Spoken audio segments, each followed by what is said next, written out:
안녕하세요. 반갑습니다. 데일리코아입니다. 자, 오늘은 좀 고사양의 시스템을 조립을 해봤고요. 완료된 상태에서 고객분께 인계하기 전에 잠시 카메라를 켜봤습니다. 화려하네요. 화려해. 해당 케이스는 Y70 터치 케이스고요. 패널은 2.5K, Y70 터치 같은 경우에는 2.5K도 있고 4K도 있습니다. 해당 제품에 들어가 있는 수냉 쿨러는 워터블럭 LCD 패널이 커브드로 되어 있다는 그런 특이한 장점이 있습니다. 이 수냉 요즘에 많이들 가져오시더라고요. 저도 지금 한 3번째 조립하는 것 같은데 디자인이 좀 심플하고 특이하죠.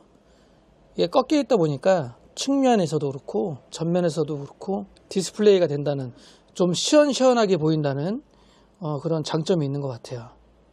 특이하죠?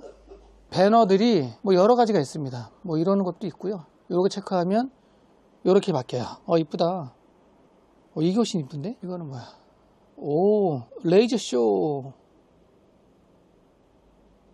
메모리는 도미네이터 6000MHz 제품이고, 메인보드 고가입니다. MSI 제품이고요. X8702 갓라이크 제품이에요. 우측 같은 경우에 온도, 뭐 RPM, 그리고 뭐 펌프, RPM, 뭐 CPU 전압 다 표시가 되고, 이제 갓라이크 제품, 상급 제품들은 24핀 커넥터라든지 각종 단자들은 다 측면에 연결할 수 있게 되어 있습니다. 파노라마 수냉 기본 쿨러는 떼서 하단에다가 옮겨달라 하셔가지고 하단에다가 붙였고요. 이번 PC는 조립대행입니다. 고객께서 하나하나 가져오신 거고, 시스템 팬은 유니팬이에요. TL 팬이고요. 상단은 TL이고 측면 3개, 후면 하나는 TL LCD 모델입니다. 이번 시스템은 좀 특이하게 고객분께서 가져오신 게 ARGB 방식으로 수냉 쿨러 호스를 감쌀 수 있는 이런 제품을 가져오셨어요.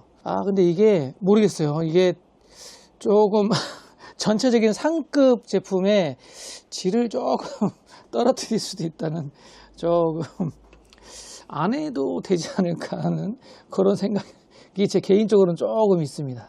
안 해도 이쁠 것 같긴 한데, 이거 뭐 빼는 거는 금방 뺄 수 있으니까 일단은 뭐 달아달라 하셔가지고 작업을 했어요. 요즘에 Y70 터치 인기가 또 좀 있는 것 같아요. 제품이 없다가 수급이 돼서 그런지 또 종종 들고 오시네요. 지금 또 한 대분 세팅을 해야 되는데 일반 유저분들께서 좀 관심이 좀 있는 것 같아요. 이 케이스에 대해서 많이들 지켜보시는 케이스 중에 하나가 아닐까 하는 생각을 합니다. 근데 너무 비싸요. 거의 60만원대 케이스니까 제 생각으로는 좀 과하지 않나, 케이스가. 뭐 이런 생각도 합니다. 이 종이 커버는 일단 제거는 안 했고요. 좀 이따가 포장할 때 이렇게 감싸야 되기 때문에 고객분이 가져가셔서 이 보호 필름하고 같이 제거를 할 것 같고, 오늘의 키포인트는 그거네요. 파노라마 360 수냉, 그리고 X8702 갓라이크 메인보드, 거기에 이제 도미네이터 6000MHz 메모리, 그래픽카드도 얘기해줘야 되죠. MSI 제품이고 슈프림 RTX 4090입니다. 전체적으로 진짜 상급인 것 같아요. 그리고 사실 이 갓라이크 메인보드는 아직 국내에 없는 제품 아닌가요? MSI 코리아 홈페이지에 DB를 찾아봐도 아직 안 나와요. 국내에는 아직 없는 보드가 아닌가, 아마 아직 출시가 안 된 제품으로 알고 있습니다. 국내에서는.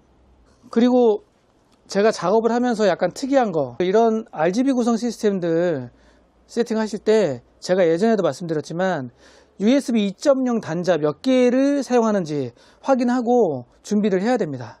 지금 보면 터치 2.0 하나, 그리고 파노라마 수냉 2.0 하나, 2개, 그 다음에 TL LCD 하나, 총 3개가 필요한데, 이 갓라이크 보드는 이 측면에 USB 하나 있고요.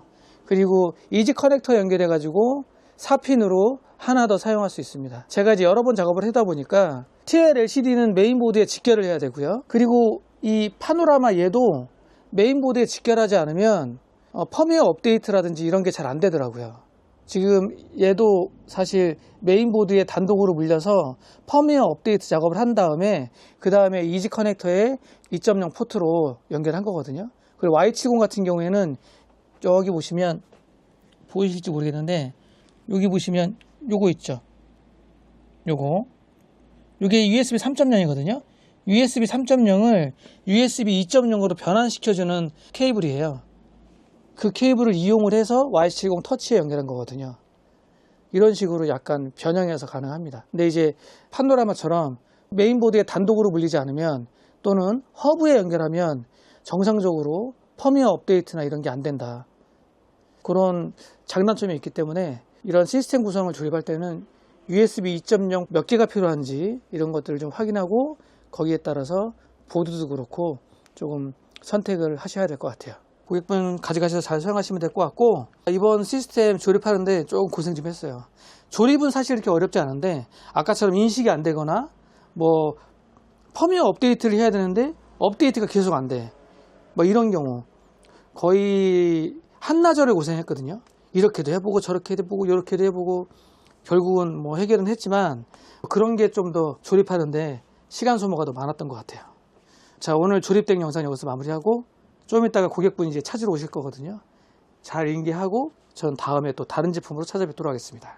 자, 오늘 영상은 여기까지. 안녕.